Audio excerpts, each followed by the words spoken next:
Ce matin, j'aimerais vraiment toucher un sujet et je viens avec beaucoup, mais beaucoup d'humilité ce matin. Le sujet s'intitule Paradoxe. On est vraiment dans une thématique où est-ce qu'on se permet de toucher ce qu'on appelle certaines vaches sacrées, certaines zones, certains textes ou certains sujets même qui ne sont pas tellement, on n'en parle pas beaucoup. Et moi ici, je touche l'aspect du paradoxe.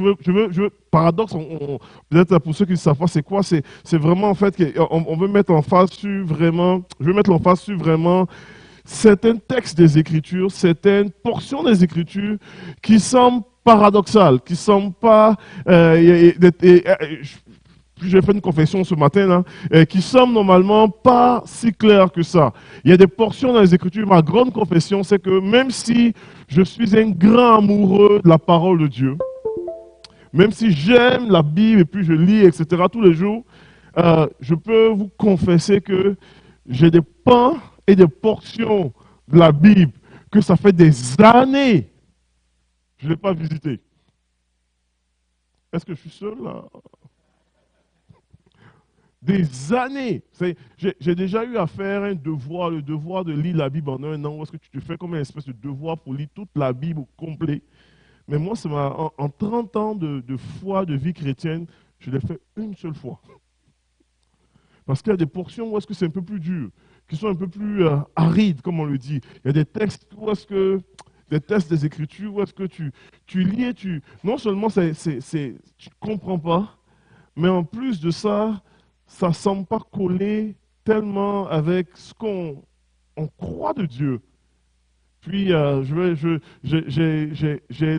j'aimerais qu'on puisse toucher un petit peu. Je ne veux pas rendre mon message extrêmement platonique ce matin en touchant tous ces textes-là, mais j'aimerais juste qu'on puisse toucher cette réalité-là qu'il existe, oui, des paradoxes dans la Bible. Et il existe, oui, des zones comme ceux-là où est-ce que Dieu se révèle, mais d'une façon particulière. Ça va?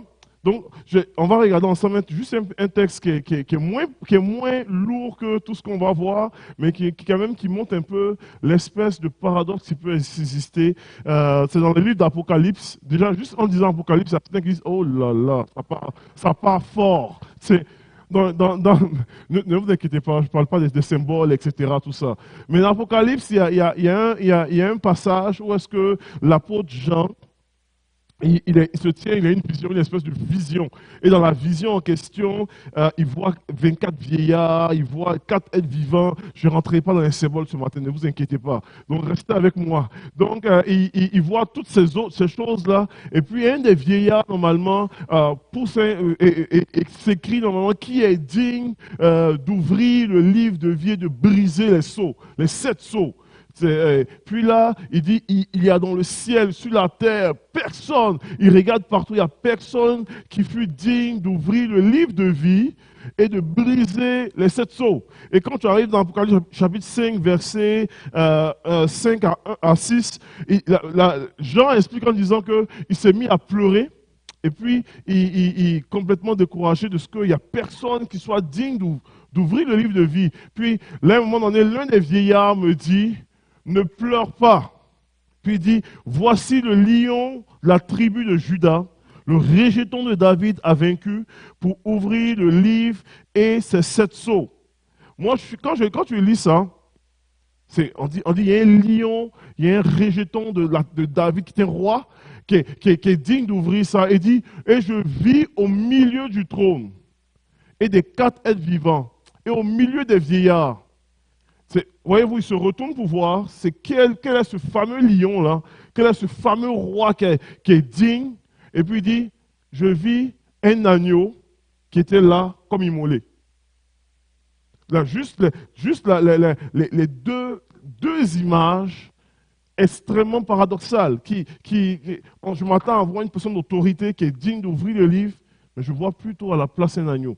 Et ça révèle un petit peu le caractère de Dieu, le caractère à travers les Écritures. Où est-ce qu'il peut y avoir des zones comme cela de paradoxe? Où est-ce que des choses, où est-ce qu'on s'attend à voir Dieu grand, puissant, et puis après ça, on voit un agneau. Ou est-ce qu'on s'attend à voir un Messie qui vient en conquérant, mais on voit normalement un homme saint qui marche au milieu de nous, sur la terre, et qui parle de l'amour, le pardon, etc., tout ça. Et ça fait partie du caractère de Dieu comme cela, dans la Bible, dans les Écritures, et on le voit à travers les saisons, on voit à travers toute l'Écriture. En fait, c'est quoi un paradoxe? Un paradoxe, c'est une affirmation surprenante dans son fond et dans sa forme, qui contredit l'opinion courante et les préjugés. Donc, c'est que qui est quand même assez, on n'est pas, on voit qu'il y a quelque chose qui ne colle pas au niveau du paradoxe, comme une pomme qui a la chair des pastèques.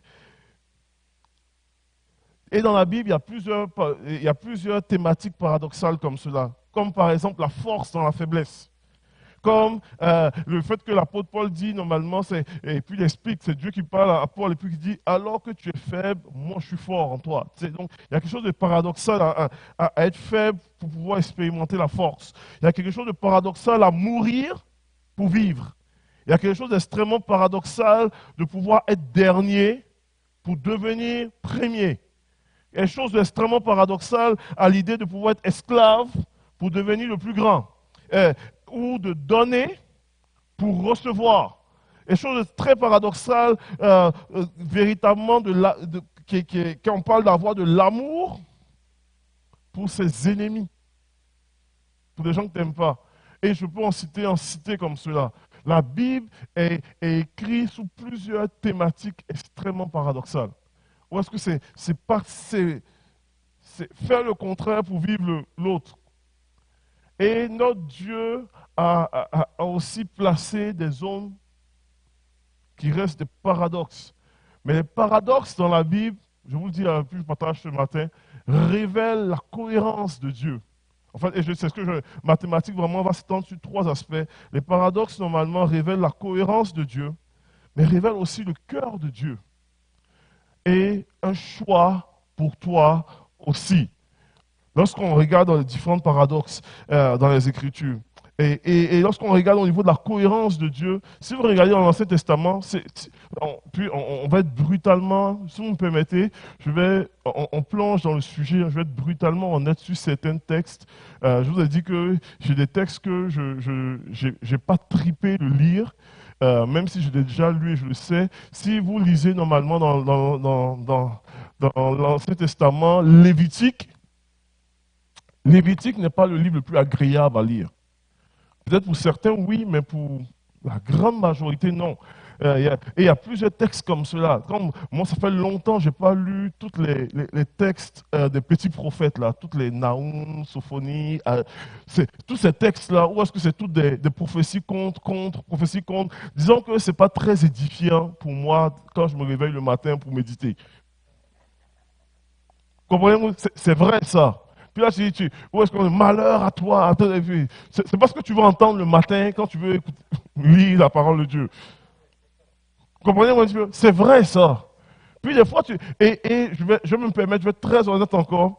Et il y a des fois où je me suis dit, mais honnêtement, là, quand j'étais dans ma saison de dire, il faut que je lise la Bible en un an tout au complet, je me suis dit, mais Mike, pourquoi? À quoi ça sert d'avoir des textes comme ça de malédiction? En pagaille, en pagaille, en pagaille. C'est incroyable, là. Je le comparais des fois, je dis, ça ressemble un petit peu à des mouches noires en Abitibi. C'est- je- tcha- tcha- Elle était facile. Mais tu te demandes à quoi ça sert? Puis, parce que si vous n'êtes jamais allé au mois de juin en été en Abitibi, faites l'expérience. Juste en soi, c'est une expérience. Tu te dis, mais pour quelqu'un, à quoi ça sert ça sert? Il me semble que ça n'a aucune utilité pour nous si ce n'est pas juste pour nous déranger, pour pouvoir nous. Mais pourtant, il a son utilité. Puis de la même manière, puis je ne veux pas rentrer, de la même manière que si vous parlez avec un biologiste, on te dit, mais non, les mouches noires, c'est vrai que ça dérange les humains, mais ça permet de pouvoir, ils vont prendre leurs larves dans les cours d'eau, et les larves sont utilisées pour nourrir les truites, et ça nourrit les poissons, ça nourrit les oiseaux, ça maintient l'équilibre de l'écosystème. même ces textes de malédiction ont leur utilité. Comprenez-moi un petit peu? Peut-être pas pour nous, des fois, le matin, quand tu n'as pas encore pris ton café, mais elle a son utilité en tant que telle. Donc, je vais vous partager un petit peu la cohérence de Dieu, l'idée de la cohérence. Donc dans l'Ancien Testament, quand tu lis, tu te surprends, tu as l'impression que, et puis, c'est pas juste l'impression, tu lis et tu te dis, mais il me semble que Dieu est un petit peu sévère comparé au Père aimant que Jésus veut parler. Il me semble que Dieu, et puis dans les textes, puis il y a des textes où est-ce que Dieu dévoue par interdit. Vous ne savez pas c'est quoi dévouer par interdit là? C'est heavy metal. Dévouer par interdit, c'est tuer hommes, femmes, enfants, animaux. On détruit tout. Tu dis, c'est quasiment, c'est génocidaire ça, quasiment. Tu rasques. Puis, ça colle pas avec l'image du Père aimant que Dieu veut révéler. Est-ce que il y a des gens qui ont déjà senti ça quand ils sont... Ça colle pas, ça ne fit pas avec ça. Donc tu dis, comment ça peut être cohérent avec ce que Jésus parle? C'est presque non-sens par rapport à tout ça. Mais pourtant, Dieu en action, Dieu a agi. Et normal, j'ai pris l'exemple de Jéricho. Jéricho était dévoué par interdit, la conquête de Canaan, Lévitique, tout ça. Dans Deutéronome 28, on parle des bénédictions et des malédictions. Et tout ça, normalement, il y a une espèce de cohérence quand même que Dieu établit à travers ça. Une des choses que je vais vous partager, puis je n'ai pas toutes les réponses à ça. Moi, je viens avec beaucoup d'humilité, je ne viens pas expliquer, je n'ai pas toutes les réponses, mais une des choses qui est réelle dans les Écritures, qu'on voit dans l'Ancien Testament et qui est très cohérent par rapport à ça, est vraiment toute la dynamique au niveau des alliances. Dieu qui fait alliance avec l'humain, Dieu qui fait alliance avec l'homme. Il y a un des livres qui parle un petit peu de ça, qui parle de la théologie de l'alliance, qui est super bon aussi à ce niveau-là, qui explique un petit peu Understanding the Whole Bible de Jonathan Walton. Mais il parle toute la notion des alliances. Et il parle de Dieu fait alliance avec Noé, avec Adam, Dieu fait alliance avec Noé, Dieu fait alliance avec Abraham, Dieu fait alliance avec Moïse, Dieu fait alliance même plus tard avec David. Si on regarde dans les Écritures, on va voir que Dieu veut travailler à l'intérieur d'alliances aussi. Dieu travaille à l'intérieur d'alliances. Et là, je vais tomber sur une zone un peu théologique, là, mais qui est nécessaire à comprendre. Où est-ce que Dieu fait alliance avec des hommes? L'homme ne respecte pas souvent sa partie de l'alliance, mais Dieu manifeste malgré tout sa bonté. Et c'est ce qu'on voit souvent dans les Écritures, qui revient constamment. Donc quand Dieu fait alliance avec Adam dans le jardin d'Éden, on voit plus tard que Dieu va manifester sa bonté. Plus tard aussi, à travers juste Genèse 3, verset 15, à Noé. J'aimerais m'attarder sur l'alliance abrahamique.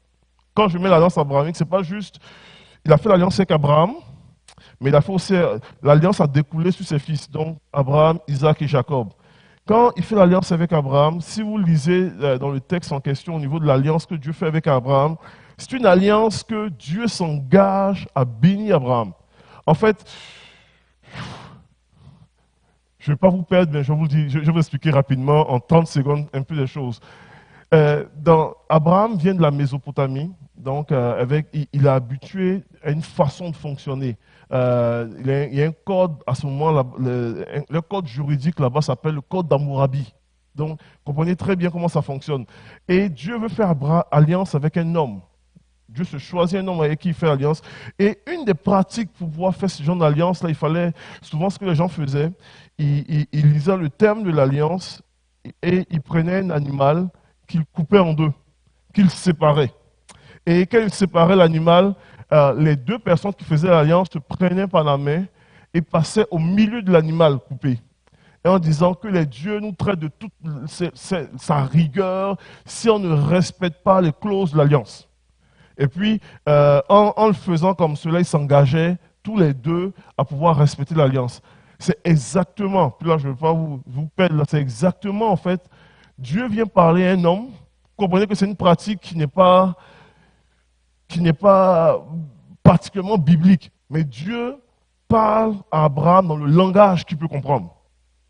Donc Dieu dit à Abraham, ok, coupe tes animaux.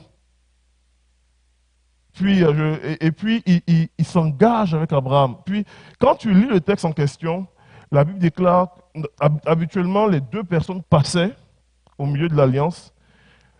Quand tu lis et tu fais attention, Dieu et Abraham ne sont pas passés. En fait, c'est Dieu seul qui est passé au milieu de l'alliance.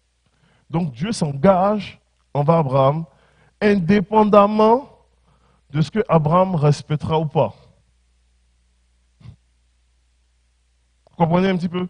Il y a une particularité dans l'alliance abrahamique qui est vraiment particulière. Où est-ce qu'il passe, indépendamment si Abraham respectera ou pas sa portion, Dieu lui passe à travers, et un feu qui passe au milieu des deux. Puis Dieu s'engage, puis il commence à déclarer pour dire que tes descendants seront esclaves dans un pays pendant 400 ans, mais je le ferai sortir par mon bras puissant. Et puis il s'engage, là, tu vas être béni dans toutes les nations. Il s'engage envers Abraham. Abraham n'a rien dit. Et puis, c'est une promesse sans si tu fais ça, je vais te donner.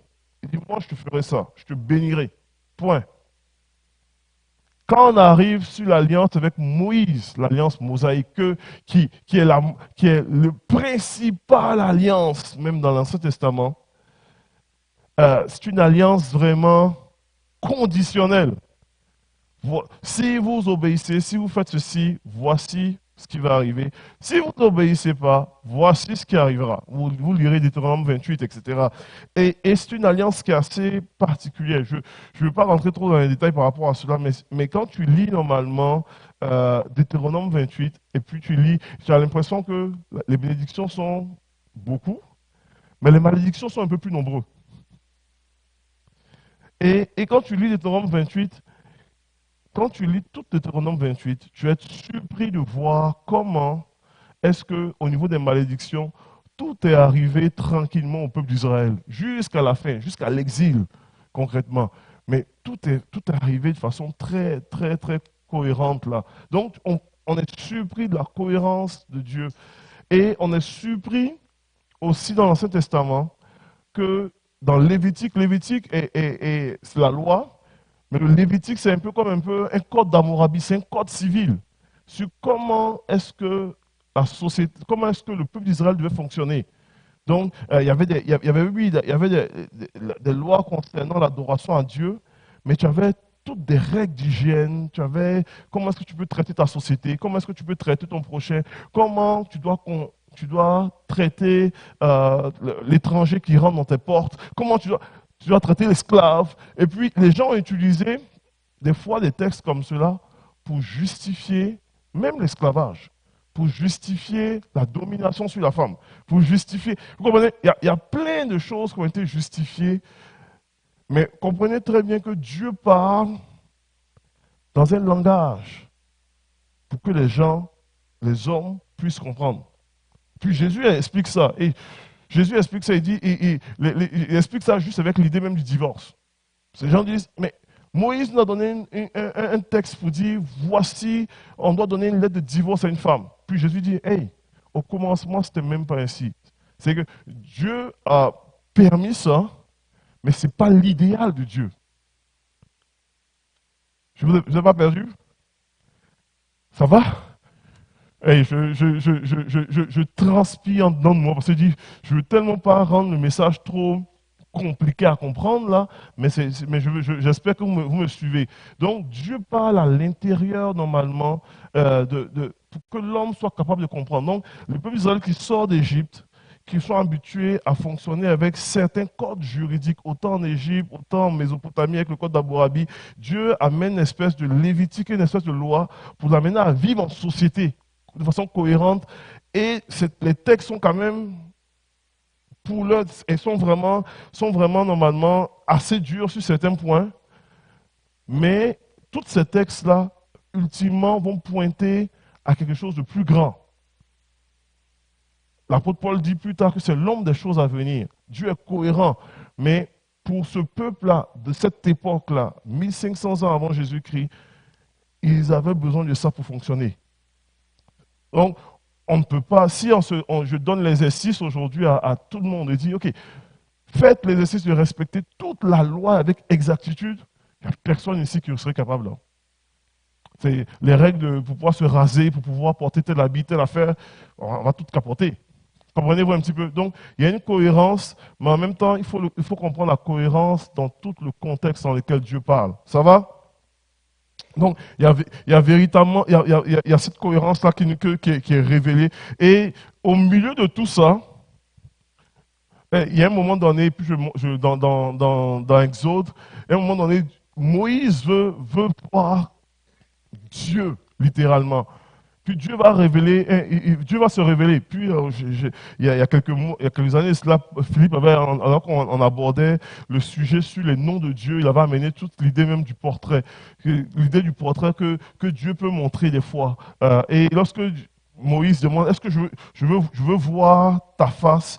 Il dit, je proclamerai le nom de Dieu, je te montrerai une facette de moi. Et lorsque Dieu se révèle comme cela, la Bible déclare dans Exode 33, verset 19, on dit, Dieu répondit en disant, je passerai devant toi toute ma bonté et je proclamerai le nom de l'Éternel, je fais grâce à qui je fais grâce et miséricorde à qui je fais miséricorde. Et l'Éternel passa devant lui. Et l'Éternel s'écria. Puis Dieu passe en écriant son nom. Comment est-ce qu'il veut être vu par les hommes? L'Éternel, l'Éternel, Dieu miséricordieux et compatissant, lent à la colère et riche en bonté et en fidélité. On a chanté la bonté de Dieu, la fidélité de Dieu, c'est exactement ça. Voici comment est-ce que je veux me faire voir. Et quand tu prends les différentes alliances, l'alliance adamique, où est-ce que Adam mange le fruit défendu? Après que l'alliance fut brisée, systématiquement, Dieu manifeste sa bonté en annonçant qu'il vient un temps où est-ce que le descendant de la femme va écraser la tête du serpent. Il manifeste sa bonté en offrant à Adam les peaux, les peaux normalement d'animaux pour cacher leur nudité. Tout de suite, il révèle cela. Quand tu prends Noé, alors que la terre était détruite ou quoi, Dieu manifeste sa bonté à travers l'alliance qui dit, plus jamais je détruirai la terre de cette manière. Donc, même dans toutes les alliances qu'on voit, quand on voit normalement avec Abraham, on voit la bonté de Dieu qui est manifestée. Dieu qui s'engage avec Abraham, indépendamment de ce que lui suit ou ne suit pas. Quand on voit, même dans l'alliance mosaïque, où est-ce qu'on dit Dieu était extrêmement dur et sévère. On est impressionné de voir comment est-ce que Dieu manifeste sa bonté, malgré la raideur du peuple d'Israël. Comment est-ce qu'il montre bonté, grâce, et il se présente comme étant un Dieu qui veut montrer sa bonté. On est surpris dans les Écritures que la loi disait qu'une personne, par exemple, qui commettait un adultère devait être punie de mort. Mais il y a des gens qui ont commis des adultères, mais qui ne sont pas morts. Comprenez? Même dans l'Ancien Testament, Dieu était cohérent avec l'alliance, avec certaines alliances qu'il faisait. Avec David, par exemple, quand tu regardes dans les Écritures, il fait une alliance avec David en disant que si tu marches avec moi, il n'y a aucun... Tu auras toujours un descendant sur le trône. Puis on sait très bien que David a marché avec Dieu, mais David n'a pas toujours été fidèle. Mais Dieu agit à travers David en annonçant le Messie qui vient, qui est vraiment une espèce de promesse de David qui est accomplie en Jésus. Vous comprenez? Donc il y a la bonté de Dieu à travers les alliances qui est quand même manifestée. Dieu qui manifeste sa bonté malgré tout. Dans les Écritures, c'est surprenant que certaines personnes ne pouvaient pas toucher l'âge de l'alliance. En fait, on pense à Uri, qui touche l'âge de l'alliance qui meurt, bang, parce qu'il n'a pas le droit de toucher l'âge de l'alliance. Et on a une personne comme Samuel qui dort tous les jours là où l'âge de l'alliance se trouve. Et l'âge de l'alliance, pendant les moments d'occupation d'armées ennemies, se trouvait même dans des maisons. Et les gens ne mouraient pas, mais ils prospéraient. C'est fou. Tu dis, mais c'est quoi ça? Dieu est cohérent dans sa bonté, malgré tout. Même quand même l'alliance, ils étaient sous une alliance mosaïque là. Ça va? Donc, il y a une cohérence de Dieu à travers toutes ces choses-là qui se passent véritablement, qui est manifestée. Et cette cohérence-là, au niveau des fois, nous laisse perplexes parce que les choses qu'on on lit, et on ne comprend pas. Mais en même temps, cette cohérence-là nous révèle aussi le cœur de Dieu à travers tout ça. Puis j'arrive maintenant à l'alliance, la nouvelle alliance. Parce que notre Dieu est un Dieu d'alliance. Donc il a fonctionné dans on parle souvent d'ancienne alliance, mais il y a eu plusieurs anciennes alliances. Mais la nouvelle alliance qui est révélée en Jésus. Et lorsque normalement on regarde au niveau du cœur de Dieu, Jésus va venir avec une espèce de nouvelle alliance. Et une des choses qu'on remarque de cette nouvelle alliance-là, c'est une alliance de grâce. Donc la bénédiction ne dépend plus de l'obéissance à la loi, mais simplement par la foi. Donc on a foi, parce que tu as foi, tu es béni. En fait, la réalité est que l'alliance, ce que Jésus vient faire et ce que Dieu vient offrir à l'homme à travers toute tout ce paradoxe, c'est que Jésus vient être notre représentant pour accomplir parfaitement tous les termes d'une alliance. Donc, dans le fond, là, la réalité, c'est que nous sommes en alliance avec Dieu, mais en Jésus. Et Jésus, lui, il respecte parfaitement toutes les clauses de l'alliance. Donc, des fois, toi, l'humain n'est pas capable de respecter sa partie des fois, mais en étant en Jésus, même si tu n'es pas toujours fidèle, parce que tu es en Jésus, c'est comme si tu es tout le temps dans un parfait respect de l'alliance. Vous comprenez un peu? Et c'est comme si tu es tout le temps en train de respecter ta partie d'une alliance, parce que c'est en Jésus. Et Jésus vient accomplir cette alliance-là. Voilà pourquoi on appelle ça une alliance de grâce. Parce que nous ne sommes pas parfaits, nous ne sommes pas fidèles toujours, nous ne sommes pas cohérents des fois, nous. Mais Jésus, lui, il est cohérent, il est fidèle, il est parfait en tout.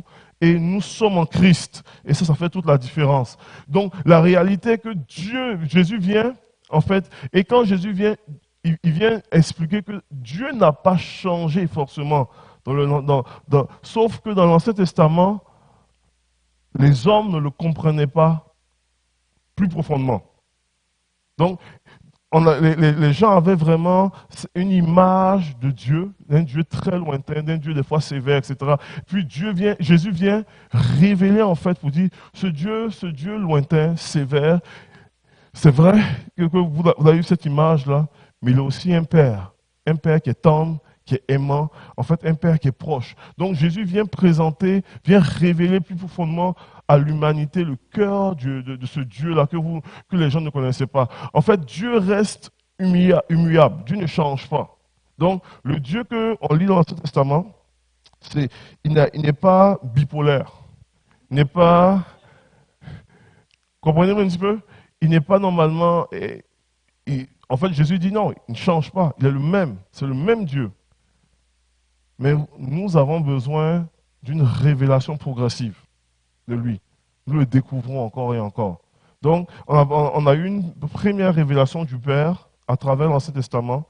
Jésus vient révéler une facette encore plus complète en disant, voici en réalité ce que le Père est. Et nous continuons de grandir dans notre révélation progressive du Père. La réalité est que, ça je ne vais pas choquer votre théologie là, la réalité est que même les apôtres, ils ont eu à comprendre encore davantage ce que Dieu faisait. Juste pour donner un peu une idée rapide, lorsque Jésus vient annoncer le salut, Jésus meurt au ciel, tout ça, au début les apôtres étaient pleinement convaincus que le salut était réservé juste aux Juifs. En lisant des apôtres, ça, ils étaient convaincus que le salut était pour les Juifs uniquement. Puis là, l'Esprit de Dieu continue à les enseigner concernant le cœur de Dieu, le cœur du Père. Pour dire non, ce n'est pas juste pour les Juifs, c'est pour tous, Juifs et non-Juifs. Et puis à travers dans Actes chapitre 10, lorsqu'ils visitent. Donc, la révélation est progressive eux-mêmes. Si vous si vous prenez un cours de histoire de l'Église, vous allez sourire de pouvoir comment est-ce que la révélation, la compréhension des textes est progressive. Parce que vous allez voir que même le rôle de la femme, ça vient. Jusqu'aujourd'hui, dans certaines églises, ils ont encore la misère à voir parce qu'ils viennent de loin. Comprenez très bien qu'ils viennent de loin. Pendant des siècles, il y a certains pères de l'Église qui étaient convaincus que les femmes n'avaient pas d'âme. Parce qu'ils disaient normalement que quand Dieu crée l'homme, je ne vais pas vous choquer là, mesdames, et ils disent qu'il a soufflé dans le cœur, dans la narine de l'homme, et l'homme est devenu une âme vivante. Donc, quand on n'a pas soufflé dans les narines d'une femme, elle n'a pas d'âme.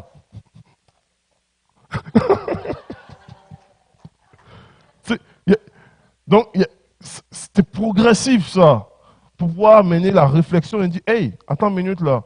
Et puis, je vous dis, là, des pères de l'Église là, qui étaient convaincus, et puis je ne citerai pas, donc ça devient gênant quelquefois quand tu lis, parce que tu t'inspires de leurs écrits, mais en même temps tu dis, ouf, là, non, ça, je ne suis pas trop d'accord. C'est vrai, mais c'est juste les discussions qu'il y a eu sur l'idée de la divinité de Jésus. C'était des grosses discussions, là. Il y a eu des conciles pour ça, pour dire est-ce que Jésus est vraiment Dieu ou est-ce qu'il était humain, ou Dieu s'est dépouillé de ses attributs de gloire, il est descendu comme humain et puis après il est remonté pour porter les attributs de Dieu. Toutes ces discussions-là, c'est la grosse discussion théologique, là, mais la révélation est progressive.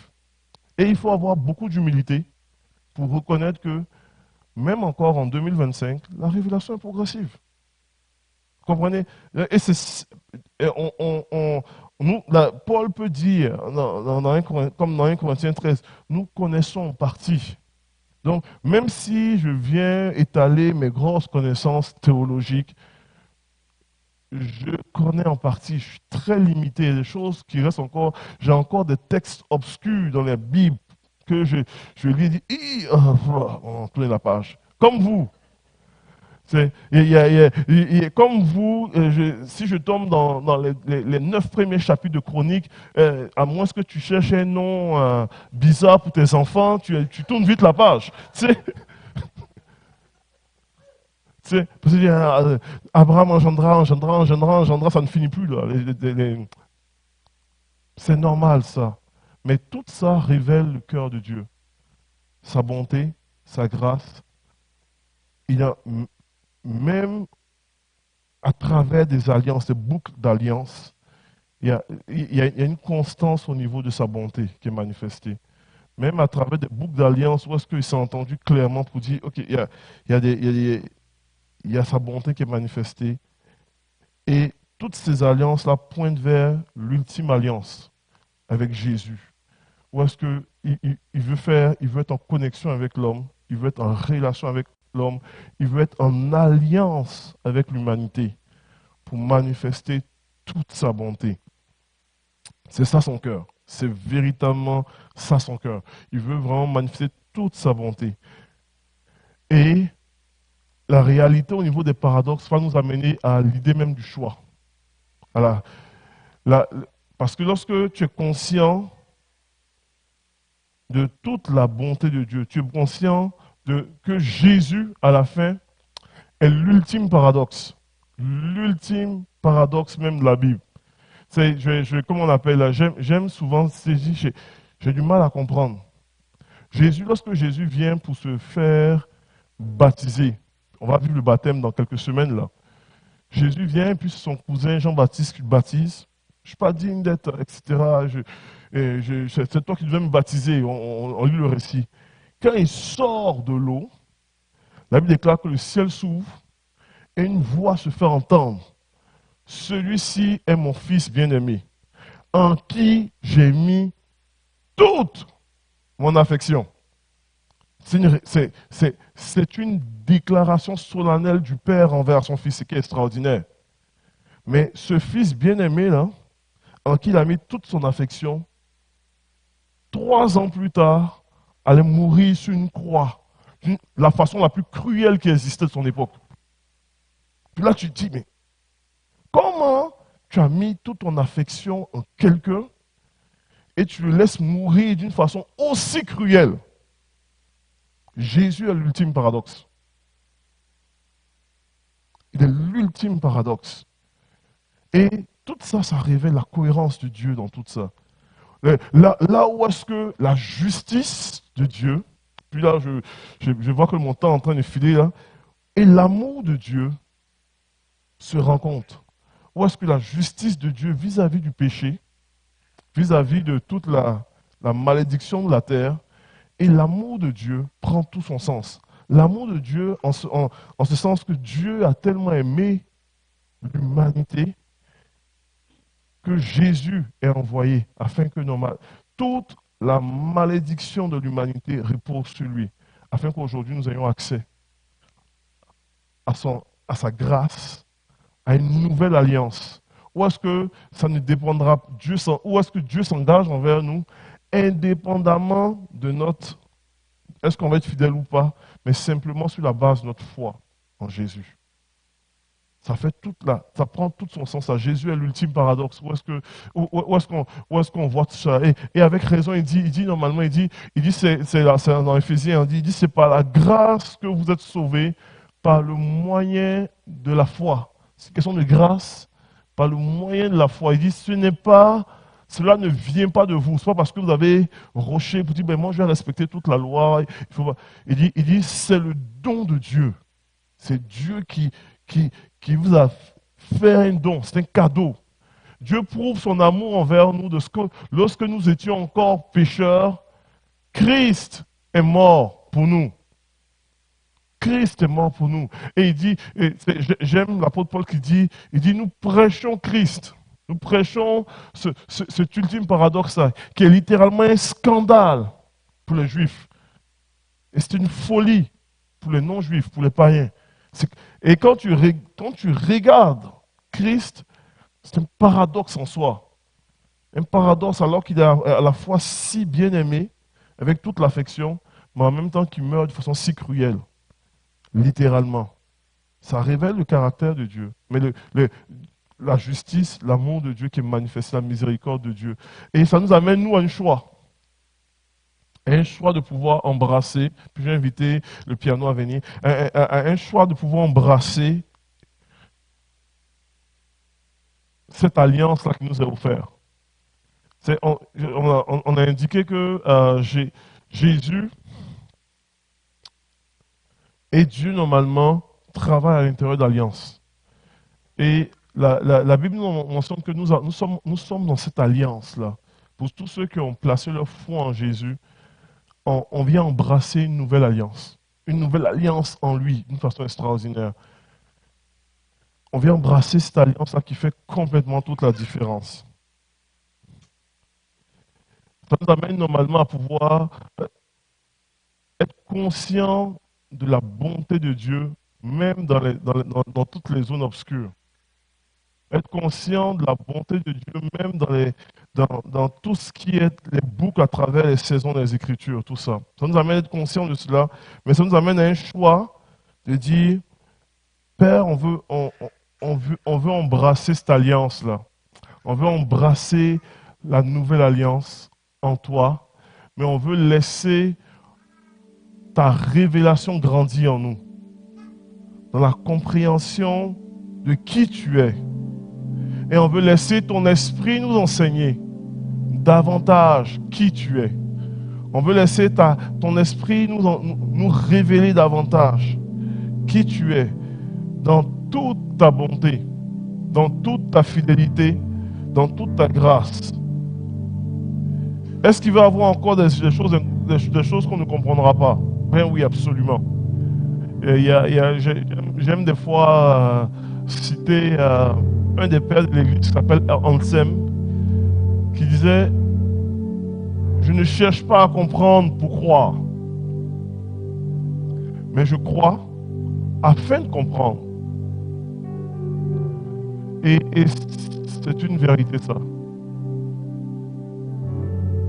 Des fois, on va tomber encore sur des textes de la Bible qu'on n'arrivera pas vraiment à comprendre. Les textes de la Bible qui vont dire que dans notre intelligence, Dieu pourrait dire ça. Il dit, mes pensées ne sont pas vos pensées, vos voix ne sont pas vos voix. On a l'impression qu'il voit beaucoup plus grand que nous, il a un portrait beaucoup plus large que nous. Il y a des choses qu'on ne comprend pas nécessairement. Mais nous serons exposés au choix de croire, quand même si on ne comprend pas tout. Et c'est impressionnant que moi, dans ma vie et puis dans ma foi personnellement, à toutes les fois où est-ce que j'ai choisi de croire, souvent j'ai compris plus tard. Puis à travers peut-être soit mes recherches ou quoi, mais souvent j'ai compris. Puis il y a des choses que je n'ai pas compris, mais souvent j'ai compris. J'ai eu plusieurs passages ici, j'ai eu plusieurs prédications ici que j'avais déjà eu à partager sur des choses que pour moi, j'avais compris.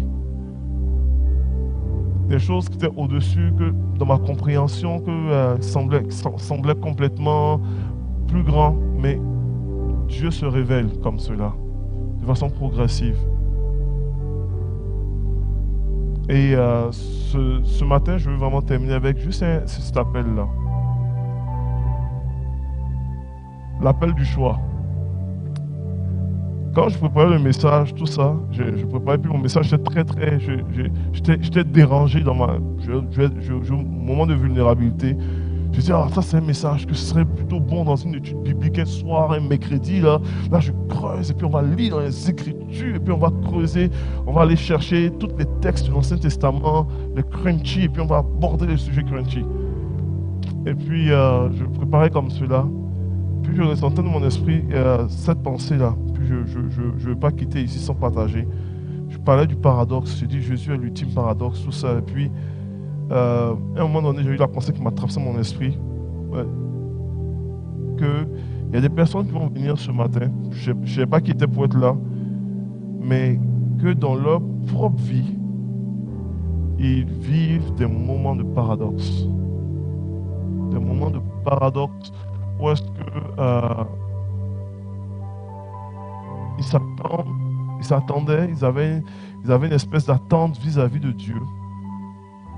Et puis, ils ont l'impression que c'est exactement le contraire qui les arrive. Ils avaient une attente de telle réponse de Dieu. Et ils sont complètement dans... Ils ont l'impression que, en fait, Dieu n'est pas cohérent avec leur vie. Et j'étais un peu... j'essayais de pouvoir trouver le moyen de pouvoir inclure cet aspect-là dans mon message. Puis à un moment donné, il y a des moments où est-ce que tu veux inclure, mais puis tu n'arrives pas. Puis je suis dans mon esprit que, écoute, prêche ton message et à la fin, parle par rapport à la cohérence de Dieu. Puis je veux vraiment terminer avec cette pensée-là. Peut-être tu es venu ici et puis tu as l'impression que... ce qui m'arrive là, mes situations, je vois pas comment est-ce que Dieu est cohérent dans tout ça. Tu n'es pas la seule personne à vivre ça. Il y a plusieurs personnes dans l'histoire, dans la Bible, que Dieu a agi envers eux et ça ne semblait pas cohérent.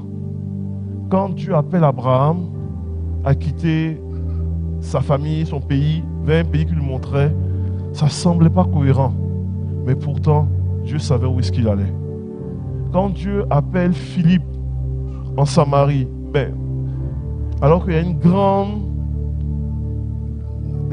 grand village qui se donne au Seigneur, il y a des miracles, il y a toutes sortes de choses, puis il dit, va dans le lieu, sur la route désert. C'est pas cohérent. Parce que tu dis, man, hey, il y a une foule ici qui est prête à entendre ton évangile, et tu m'envoies dans une route, et toi-même tu prends le soin de préciser que c'est désert. Il n'y a personne là, il n'y a pas un chat. Pour une personne, ça ne semble pas cohérent, mais pourtant Dieu a l'œuvre. Donc, quand Dieu, à un moment donné, entre la période, si vous étudiez en parcours des Écritures, et sans nous l'enseigner ici, qui était excellent, un charme, pendant la période intertestamentaire, où est-ce qu'on dit, il y a comme 400 ans de silence, où est-ce qu'on a l'impression que Dieu ne parle pas, entre Malachie et puis Matthieu. Et puis, entre cette période-là, il y a toutes sortes d'événements qui prennent place. Ça ne semble pas cohérent. Mais pourtant, Dieu a l'œuvre.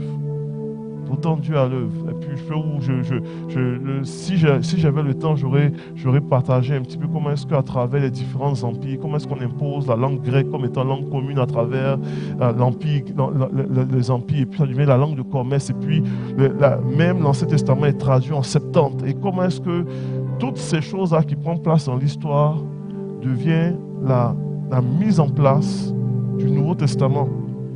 Il n'y a pas la Septante, il n'y a pas la langue grecque. les lettres de Paul ne voyagent pas à travers l'Empire. Hein, parce qu'en araméen, on n'en serait pas allé quelque part avec ça. Mais comment est-ce que Dieu, malgré ça, était cohérent pour mettre en place les choses? Comprenez-vous un petit peu? Paul a à cœur de partir à Rome. Il arrive à Rome. C'est un gars qui a bâti les églises à travers l'histoire. Il arrive à Rome, on le met en prison pendant des années. Et pendant des années, il fait juste recevoir de la visite en prison et puis écrire des lettres. Ça ne semble pas cohérent. Parce qu'il me semble qu'il aurait été mieux à voyager à travers l'Empire romain, à travers l'Asie mineure. Mais alors qu'il écrit les lettres, Dieu est en train de préparer quelque chose de beaucoup plus grand. Parce que 2000 ans plus tard, nous lisons encore les écrits de Paul. Comprenez-vous un petit peu? La moitié du Nouveau Testament écrit par l'apôtre Paul, alors qu'il est en prison. C'est pas cohérent pour nous, notre petite tête d'humain. Mais Dieu voit beaucoup plus grand. Et des fois, il y a des choses comme ça dans la vie qui sont comme presque paradoxales, incohérentes. Mais Dieu, lui, très cohérent, parce qu'il a une vue beaucoup plus grande. Donc peut-être tu es venu ici ce matin, puis tu regardes ta vie, tu regardes tes projets que tu as mis en place, tu regardes même là où est-ce que tu te trouves présentement. Tu te dis, mais il me semble que ce n'est pas cohérent avec ce que j'avais pensé, j'avais vu. Il me semble qu'il y a un paradoxe là. Oh, attends une minute. Peut-être Dieu est en train de faire quelque chose de beaucoup plus grand que toi. Amen. Est-ce qu'on peut se tenir ensemble debout? Je vais terminer ma réunion comme ça. Alléluia.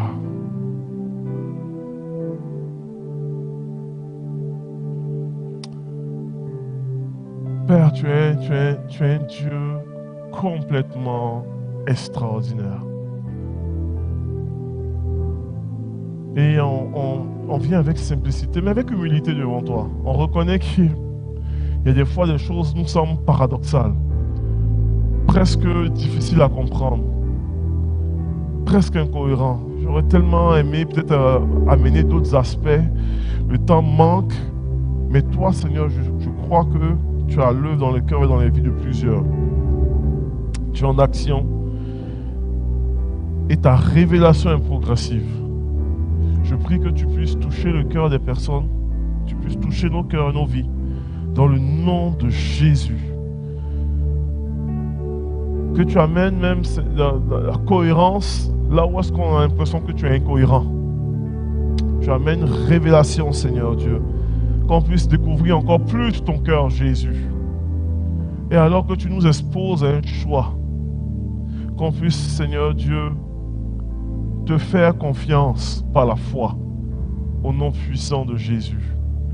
Père, je veux prier aussi pour ceux et celles qui entendent ou qui entendront ce message, qui n'ont peut-être pas encore pris ce choix-là d'entrer dans la nouvelle alliance, de te recevoir comme Seigneur et Sauveur de leur vie. Et s'il y a des gens ici qui n'ont jamais eu à faire ce choix-là, je prie vraiment, je plaide avec vous. C'est la chose la plus extraordinaire, la décision la plus importante de ta vie. Je prie que tu touches ces personnes-là de façon extraordinaire. Et qu'il y ait vraiment un choix, une décision de pouvoir te faire confiance, de pouvoir venir par la foi recevoir ta grâce et le don de Jésus. Merci pour ton œuvre maintenant. Merci pour ton œuvre dans les cœurs et dans les vies. Dans le nom de Jésus, je prie. Dans le nom de Jésus. Je veux prier pour les personnes. Il y a des personnes ici qui sont vraiment dans cette saison-là où est-ce que de confusion, d'incohérence, où est-ce qu'ils se questionnent sur leur vie. Père, je prie pour une clarté dans leur pensée, dans leur cœur, ta révélation, au nom puissant de Jésus. Que tu puisses te révéler, que tu puisses éclairer au nom de Jésus. qu'au milieu de ce qui leur semble paradoxal, Seigneur, ils puissent découvrir le Père puissant, aimant, de grâce, qui se révèle encore. Dans le nom de Jésus de Nazareth. Dans le nom de Jésus. Dans le nom de Jésus. Dans le nom de Jésus. Dans le nom de Jésus. Je veux prier, Père, pour une personne qui en particulier, dans cette zone-là de questionnement pour sa vie,